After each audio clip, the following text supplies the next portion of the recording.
Hello everyone, Johnny Hurricane here from GamersHeroes.com, and why don't you sit back, relax, and let me tell you what's to come in Lord of the Rings Gollum.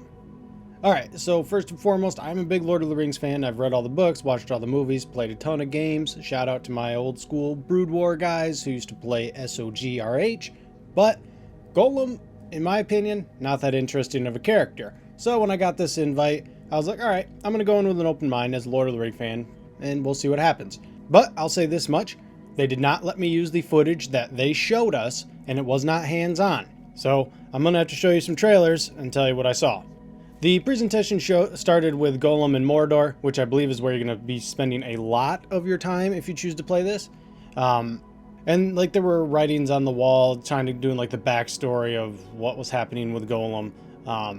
And he was looking for orcs to basically sacrifice to Shelob, the giant spider. So let's talk about that. Let's talk about how the action in this game works. It is a stealth game. I don't think you can fight if you get caught. And the takedown took like 5 seconds to complete, and it was very loud. This is a game where I feel like you're not really going to be doing takedowns unless you have to.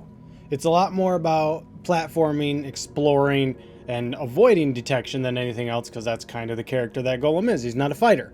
And of course, there is the Smeagol and Gollum dichotomy between the two. There's actually choices involving the two, but from what they said, it won't necessarily affect the ending. Again, it's hard to affect the ending of something that's already written, but it is going to affect the gameplay and the story elements.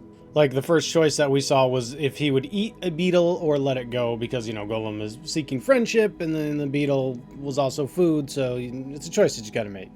You will also be in Mirkwood, which is one of the homes of the elves. In fact, there's a point where Aragorn captures Gollum, and then Gollum escapes from Mirkwood, or well, that's one of your objectives. And you run into Gandalf. Well, you see Gandalf. Gandalf doesn't see you.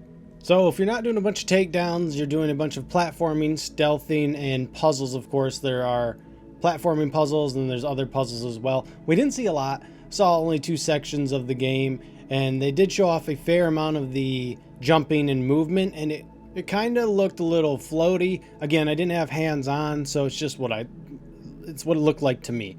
I can deal with floaty, but it needs to be, the platforming needs to work. There's nothing more stressful in a game like this when the only thing you really do is jump around in stealth, is when you're not like glued to things you jump to. Still, there was no issues in the video that we saw. The guys made it up there with no trouble. They managed to finish the puzzle, and all the platforming looked fine, minus the fact that it looked a little floaty. It is worth noting that this game is supposed to be coming to the Switch, I was told. That kind of explains why it looks like a PS3 game, because, listen, I know why they didn't let us show the footage. It does not look good. This game looks rough. That's straight up. There's no denying it. It's not easy. They said that literally modeling the hair for Gollum was a huge problem, and yeah. It's just, Gollum's an ugly character, and it doesn't help that the graphics aren't good either. Now, they didn't necessarily say when it was going to end or how long it was or anything like that, but judging from the way they were speaking, it seems like it's going to end right when Gollum meets up with Gandalf and them in Moria, because they did talk about flash forward to where Gandalf was interrogating him in Moria. So they also mentioned that there's no skill tree, which is a little odd, but again, they said, well, what do we do? You know, like, what kind of skills would Gollum have? He already has all of those. There are hidden collectibles, but again, without a level up system, I don't see the point. I guess lore-wise, you know, you can get the items and get some additional lore on Gollum, but I just don't think Gollum's that interesting of a character. I think his purpose is clear, his point was clear, everything in the books and The Hobbit, he got exactly enough screen time, in my opinion. He needed no more. But with that, I'm not sold. I'm either going to need to see something that really piques my interest or get some hands-on with this, which I don't think I'll be able to do. So I don't know. It's coming out September 1st. It's really right around the corner. So I don't know if we're going to get a demo or not. But as I said, I'm not sold right now.